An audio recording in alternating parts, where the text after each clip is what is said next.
Welcome! In this series of short videos, we will introduce PowerBASIC to those who have never used it before or even considered taking up programming. Today we will look at the general topic of software development and investigate the big picture. So what is the big picture when it comes to software development? What do you need to do to be successful, and how can you avoid the organized chaos scenario? We're not going to discuss tools and applications in this video, just the basic concepts. To start off with, let us look at issue management. Regardless of the software you will be using to develop your applications, you will need somewhere to record what needs to change. Either something is not working the way it should, or something new needs to be added to enhance your product. If something in your product isn't working as it should, someone will have reported it.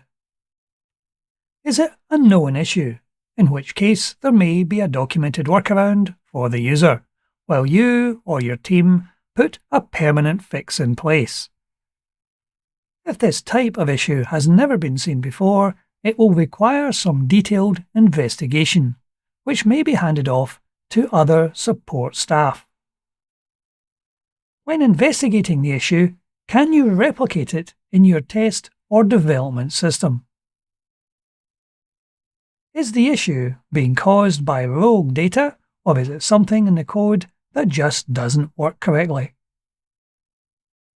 Recording all this information is vital, as how would you know that the issue is fixed without details of what the issue was and who reported it? So we now have the first element of our big picture. We have a box for issue management, where all requested change is recorded. In here, we will record details of the change, who requested it, to whom the task of making the change has been allocated, and finally, what state the change is in. Has it started development? Has it finished? Has it passed testing? And which release is it planned to be a part of? Or has the change been cancelled or merged into yet another change? Next on the list is version management. Any serious development needs to encompass a method of versioning files, both code and documentation. Performing development will change files, so that work done on version 2 of a product will mean it can be radically different to version 1 of that product. The ability to track these changes, perform merges, detail differences between files, and extract logical groupings of software and documentation is essential.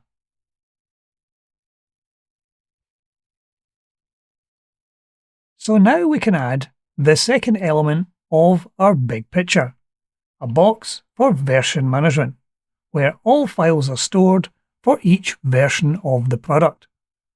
Ideally, there should be a link between each file changed and the issue management system to reference the original request to make that change. Next on the list is build management. While you can build products on individual developers' computers, it's often safer to build on dedicated build computers, and to do so as part of an automated process.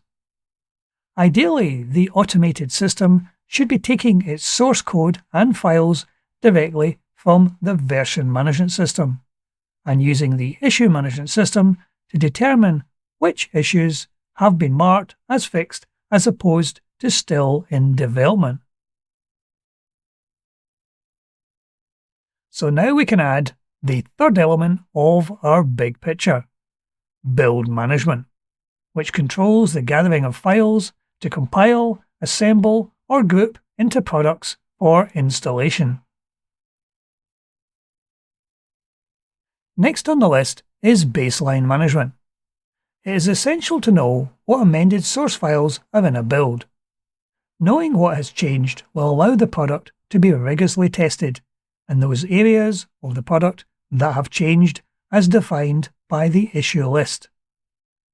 Some software products are comprised of many components, only some of which will have changed between subsequent versions.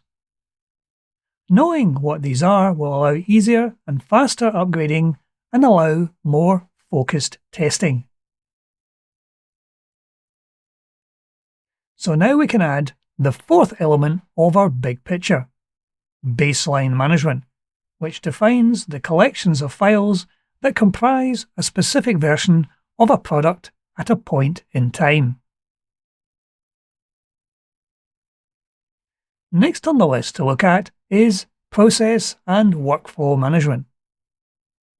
There needs to be a process to allow the control of who can trigger a build and who should be authorized to move the build along the workflow. Products have a version and need to be defined somewhere to record what deliverables are part of that product.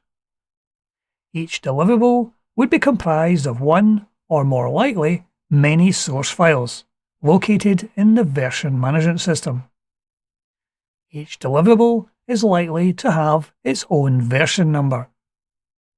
A collection of each deliverables files would be marked as completed development in the issue management system, and for which release they were intended. Process reporting allows a top-down report on what is in a new version of a product. So now we can add the fifth element of our big picture, process and workflow management, which allows control of the whole process. Next on our list is release management. This can comprise both the testing of the product and, should it pass this testing stage, then the actual mechanism of release. Test is of course performed by comparing the performance of the product against the RFC, the request for change documentation. As it is important that the release meets both the functionality expected from the change requested and has not broken anything that used to work. Regression testing is vital to ensure that new issues are not creeping into existing working code. For releasing the new software, some products handle this internally, informing users that there is a new version available and apply the change. Other products may expect the user to manually download the new version. Ideally, recording how many or which users or sites have upgraded will inform those in charge of the project on the uptake of the new release. So now we can add the last element of our big picture, release management, which allows control of the actual release of the new version of the product.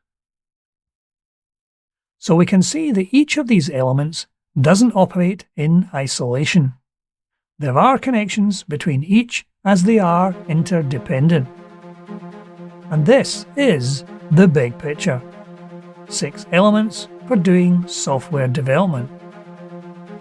If you have incorporated all of these in your software development process, then you will have a better chance of a smoother build and release process, and hopefully will avoid the organized chaos scenario.